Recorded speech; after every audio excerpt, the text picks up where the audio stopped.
Gusto mo bang maging first world country ang bansa? Ayusin natin ang Pilipinas.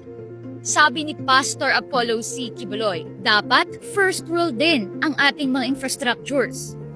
Kaya naman isusulong ni Pastor Quiboloy ang panukalang nationwide transportation system na magpapabilis at magpapaganda sa biyahe ng bawat Pilipino. Sa ilalim ng panukalang ito, magtatayo ng mas modernong tren, malalawak na superhighways at integrated transport hubs para sa tuloy-tuloy na biyahe mula Luzon, Visayas hanggang Mindanao.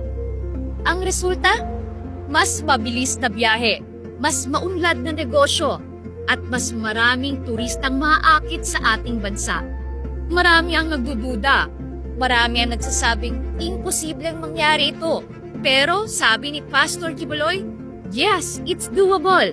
Hindi lang ito plano, hindi lang ito isang pangarap. May nakausap na si Pastor Quiboloy, isang eksperto na nagawa na ito sa kanilang bansa. At ang maganda, handa silang tumulong upang maisakatuparan ito dito sa Pilipinas. So is this an impossible dream? Hindi kay Pastor Quiboloy.